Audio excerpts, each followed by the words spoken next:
Bismillah wa billah wa fi sabilillah wa ala millati rasulillah sallallahu alayhi wa alihi wa sallam. Dear brothers and sisters, uhayyikum bi tahiyyati al-Islam. Assalamu alaikum wa rahmatullahi wa barakatuh. I thank Allah subhanahu wa ta'ala and organizers of this session for their invitation to be here, especially Professor Shamshir. Listening to Brother Saifur, the CEO of Labuan IBFC, basically one wonders what is it taking, why is it taking so long for us to find the particular chemistry that can tie together all of the Islamic organizations to be able to benefit from each other's synergies. We need some form of catalyst, remembering that virtually all Islamic organizations, be it the Islamic finance organization, wealth management organizations, asset management organizations, or wealth funds, all really intend to do one thing: to make life better for people. And this is really the mission of anything that has anything to do with Islam. And so part of the discussion here relates to that one issue, the challenge of what to do in order to satisfy the demand out there for wealth management. One needs a catalyst.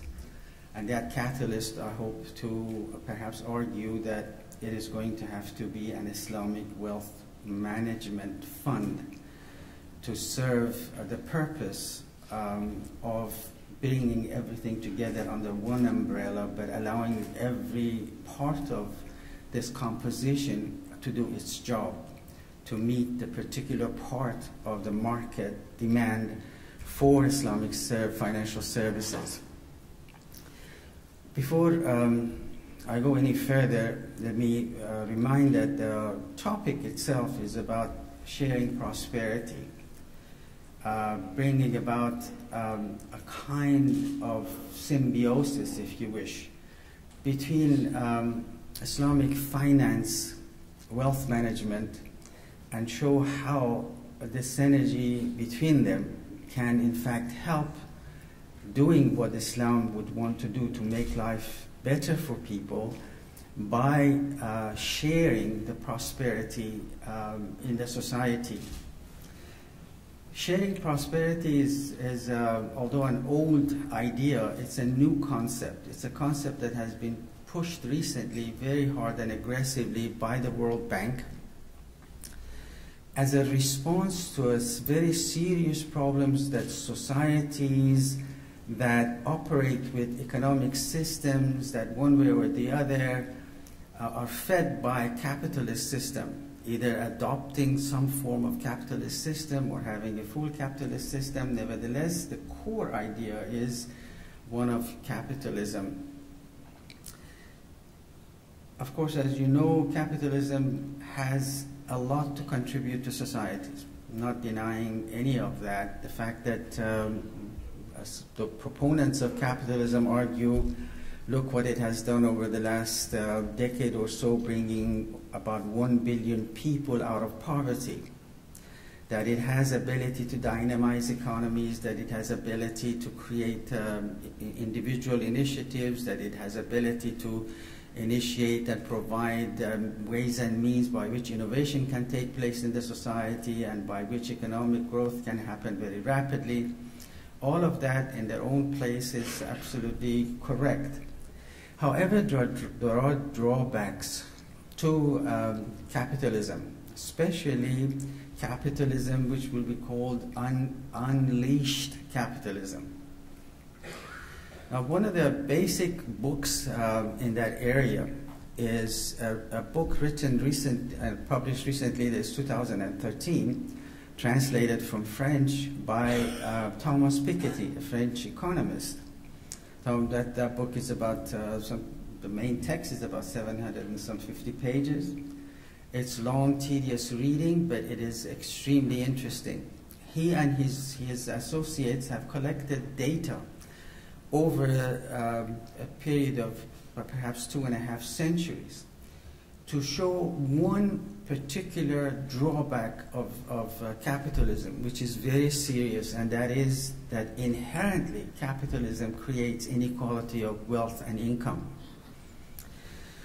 At very low level, inequality is not harmful, but when it becomes significant, it turns out to be seriously harmful. It erodes moral capital, social capital, it divides societies, it creates negative forces in the societies that tends to undermine social solidarity.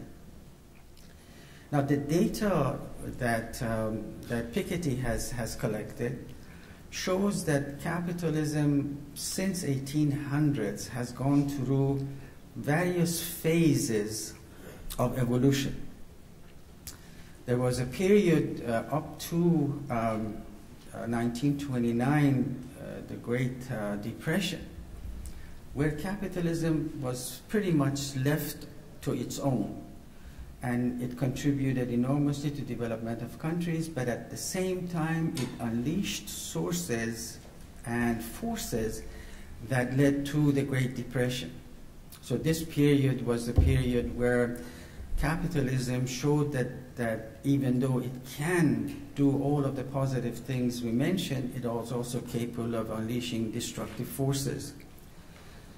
Then there was a period after the Great Depression until about 1980s, when capitalism was leashed, meaning that regulations and rules and laws were put in place to control the negative forces or adverse abilities of capitalism to unleash destructive forces. These include antitrust laws, anti-collusive laws, anti-price fixing laws, antitrust laws, and also regulations such as Glass-Steagall Act, and basically the idea that capitalism, or so-called free enterprise, could not be left free to do damages to the society.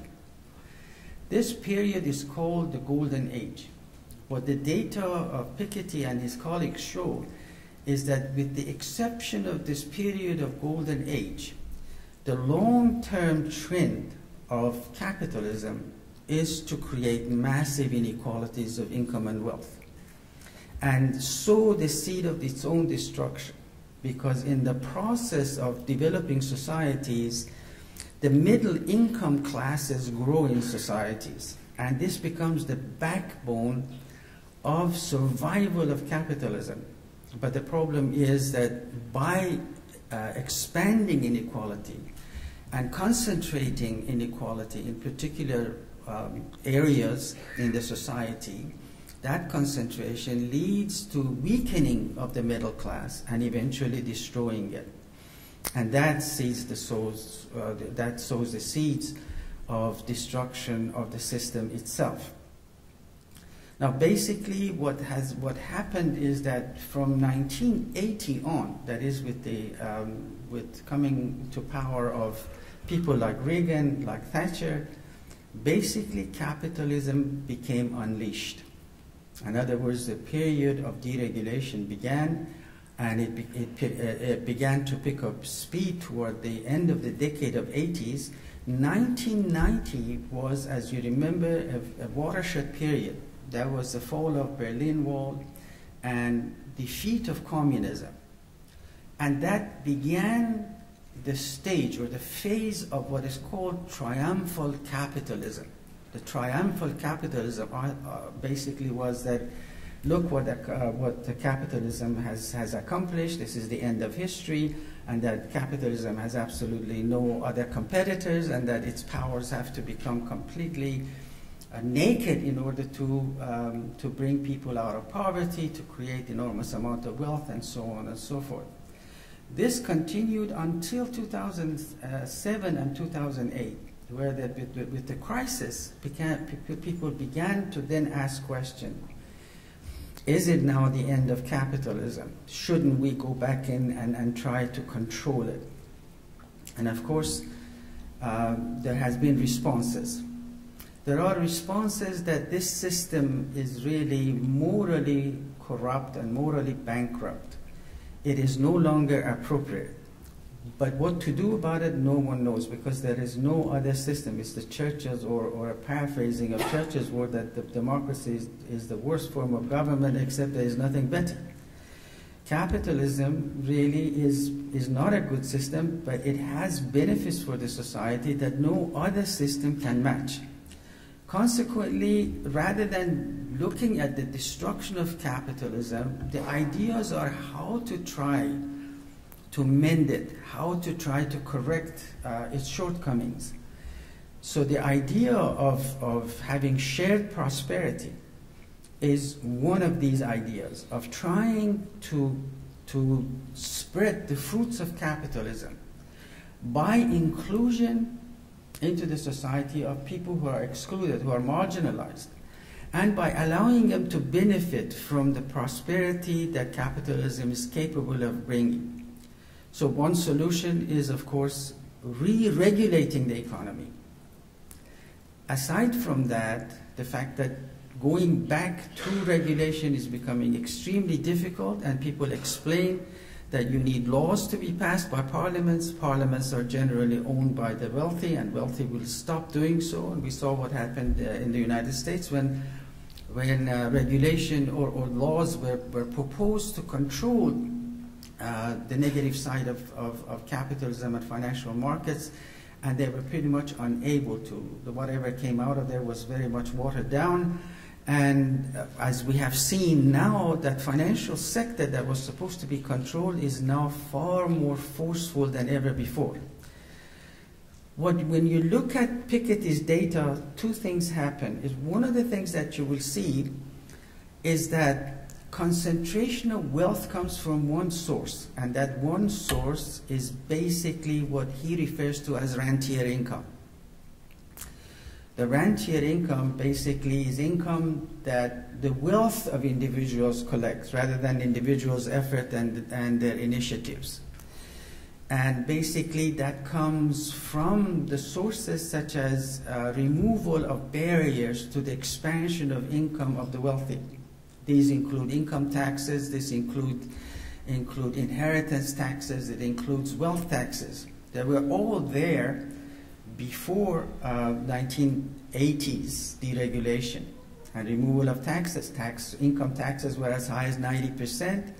There were inheritance taxes and there were wealth taxes, and they were all removed. So taxes not removed, but at least taxes on income were reduced to somewhere around 30 to 35% from some 90%.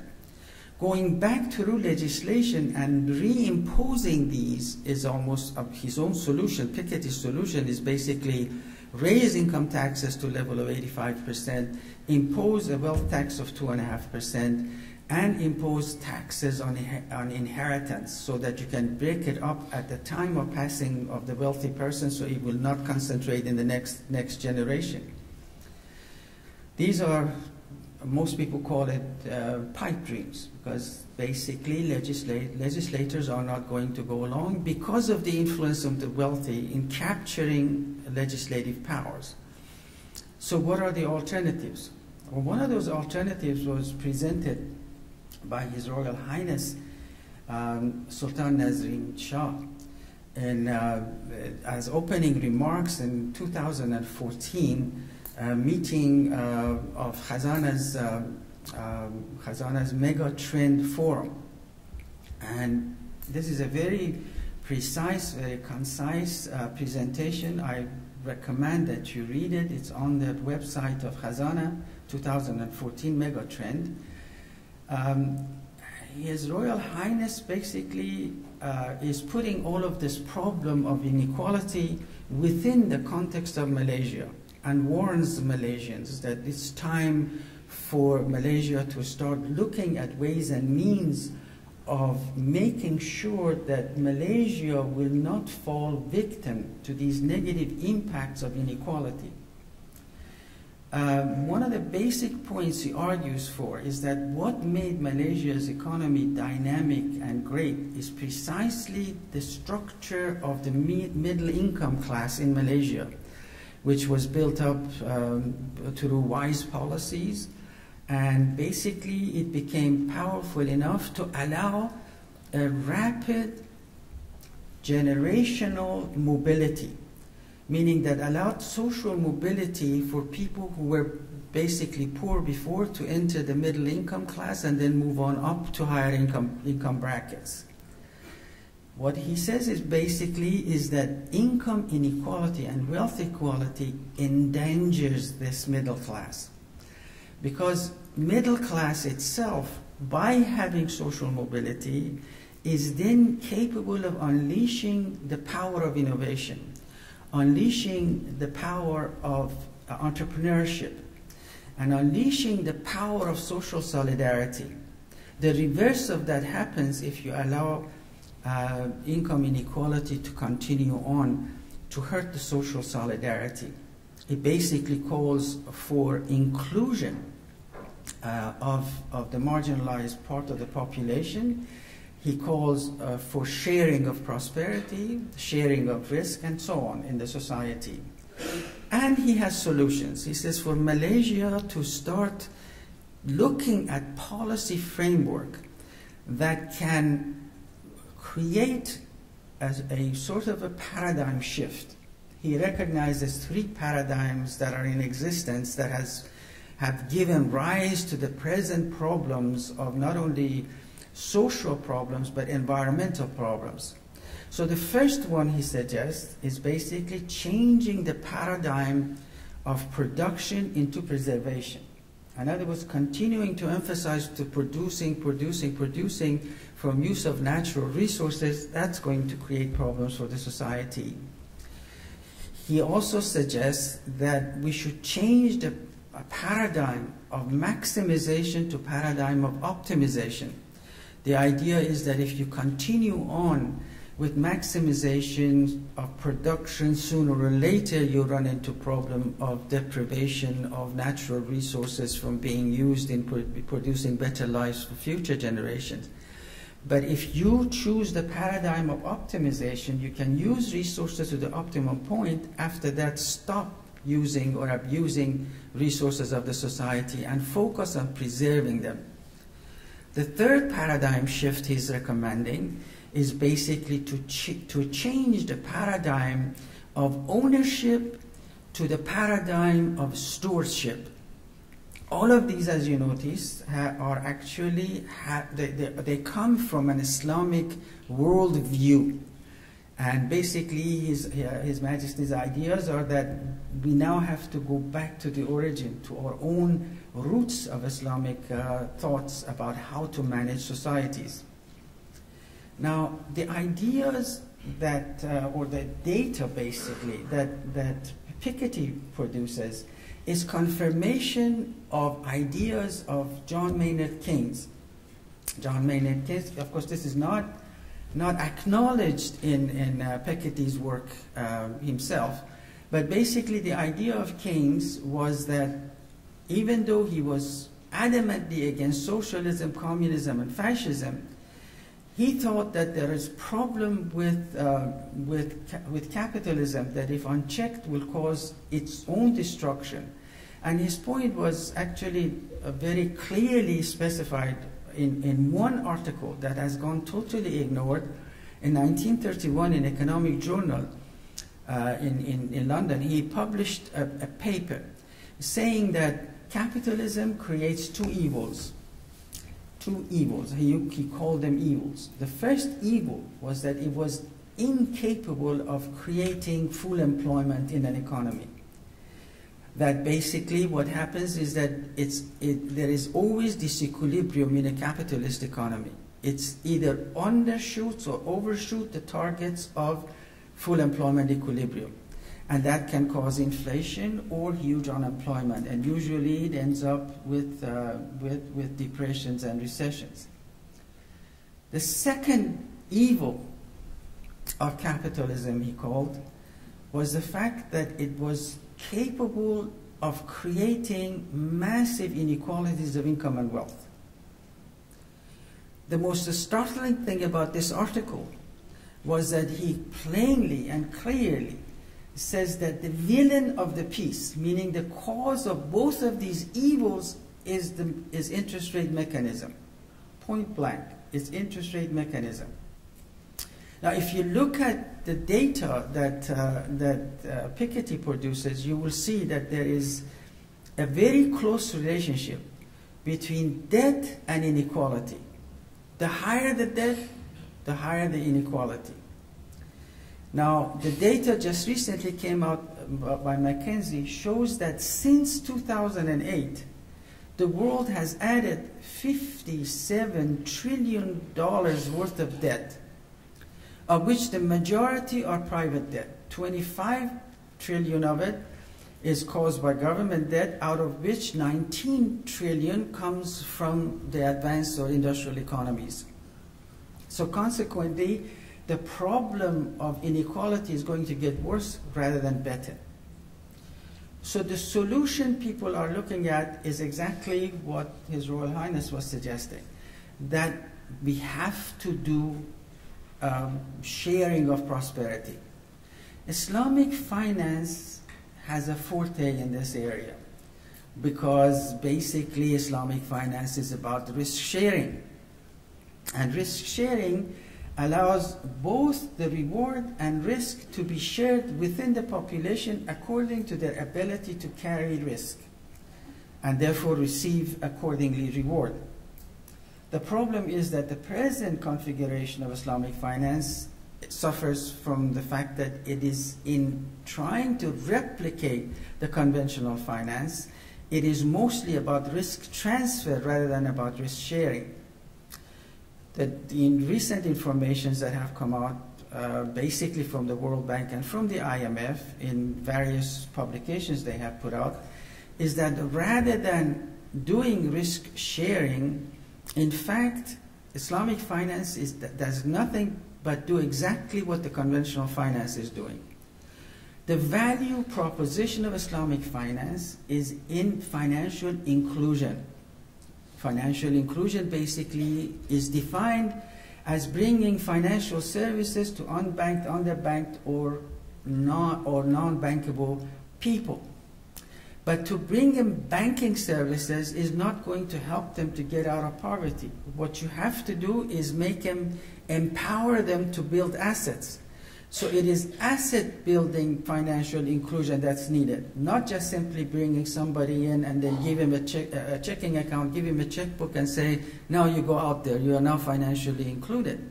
This is not going to help them to move, to have social mobility, economic mobility, to move up the ladder. You have to provide them with the ability to build assets. The only way that that can be done is through institution of risk sharing, risk and reward sharing. And therefore that means that the present configuration of Islamic finance has to move away from risk transfer and move into risk sharing. Now this isn't happening, and the reason it isn't happening are many. We have done a couple of papers showing exactly what are the obstacles for the present Islamic finance industry to move into complete risk sharing. Without going through all of them, the point of it being basically these obstacles are serious enough that unless they are removed, that industry is not going to provide Muslim societies or the rest of the humanity with the benefits of Islamic finance, with the strength of Islamic finance.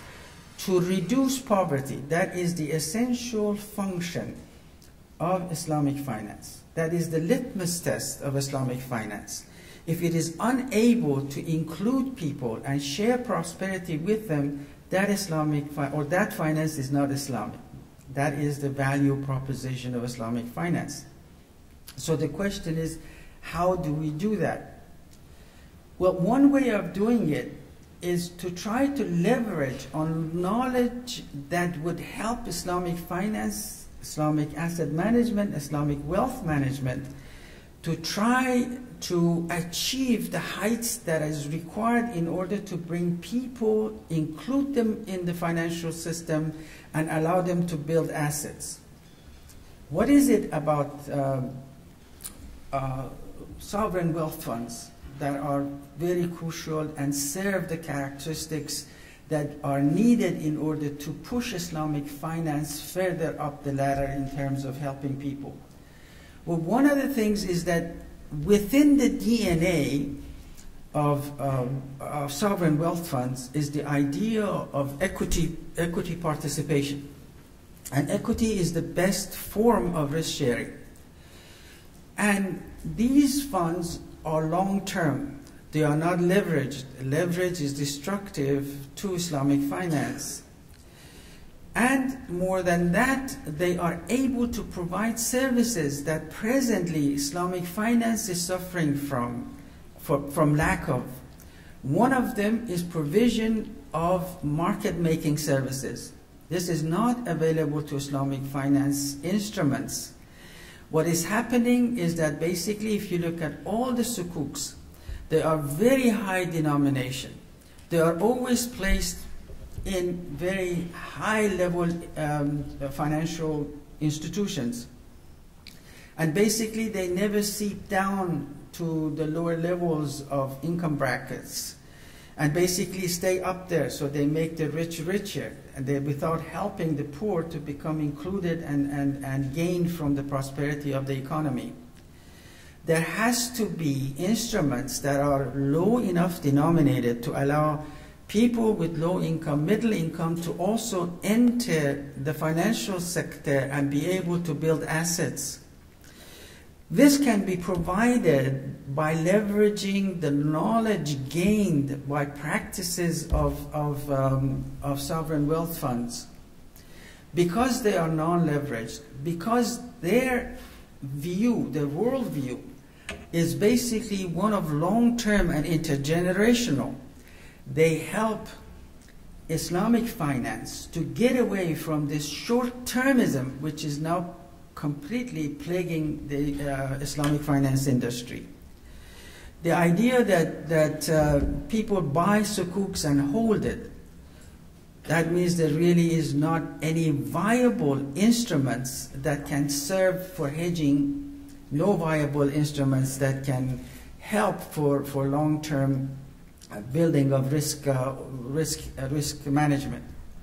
Consequently, all of the attributes of sovereign wealth funds can be marshaled in order to help Islamic finance to get around, and also Islamic asset management, Islamic wealth management, to get around the present barriers that would not allow them to achieve the maximum benefit for the society, meaning basically to help people to become asset builders and move up through the income brackets, and will not allow the prosperity in the society to be shared widely.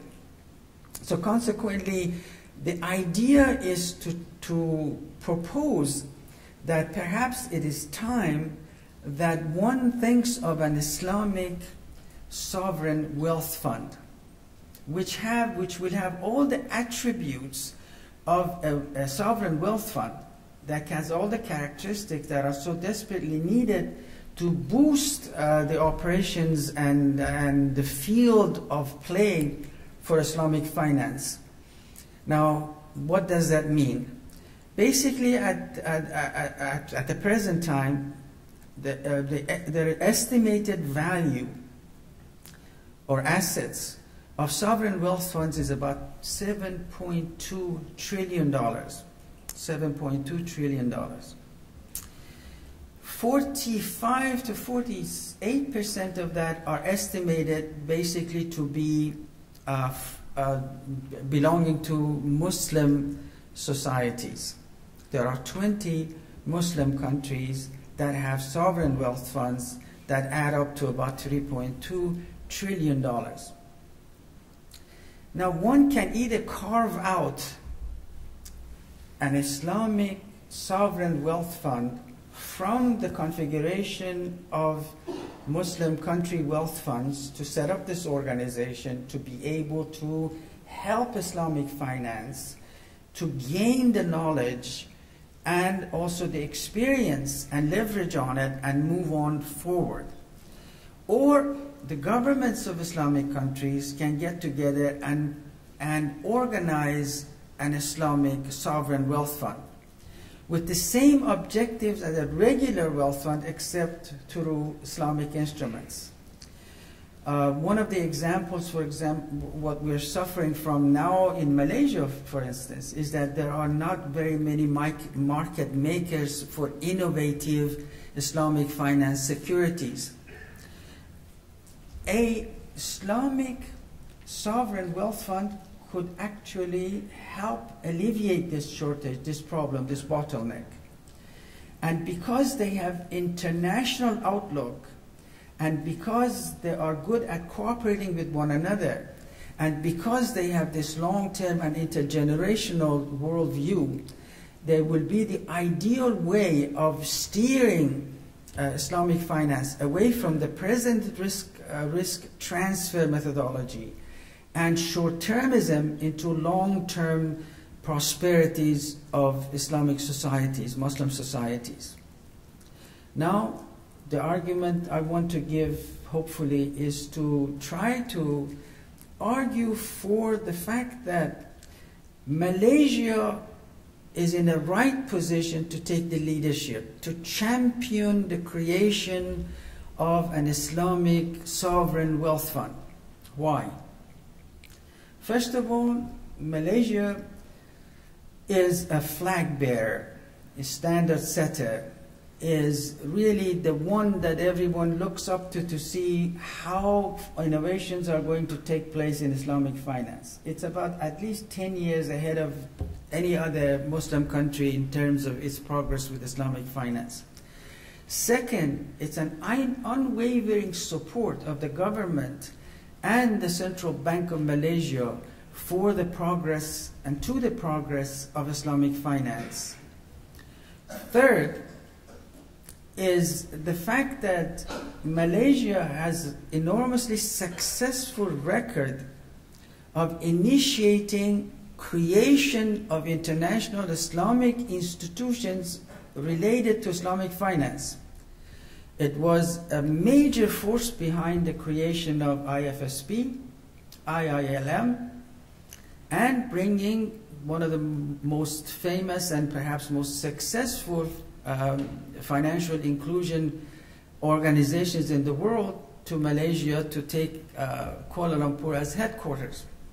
So it has an incredibly successful track record of initiating organizations that are international. At the same time, they are serving Islamic finance. So it won't be a strange thing for them to take the leadership and champion the creation of the Islamic Sovereign Wealth Fund. And it also will help creating innovative frameworks to get away from the present doldrum of Islamic finance. Islamic finance is now creating sukuks that have the same characteristics as some of the opaque financial instruments that create the problems associated with the financial crisis. They are basically very complex, very little understood by either the buyers or even the Sharia scholars who approve them.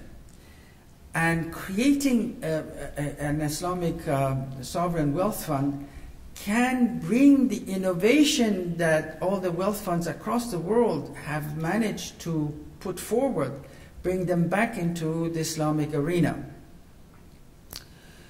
And plus the fact that for Malaysia itself, the kind of human capital that has really required enormous amount of investment, both from the government and central bank of this country, it would be a very fruitful experiment to bring in such an organization and located in Kuala Lumpur in order to be able to lead the rest of the world in moving Islamic finance into a higher platform. I see from your faces that I have totally bored you, so let me now end here, and thank you very much for listening. Assalamu alaikum wa rahmatullahi wa barakatuh.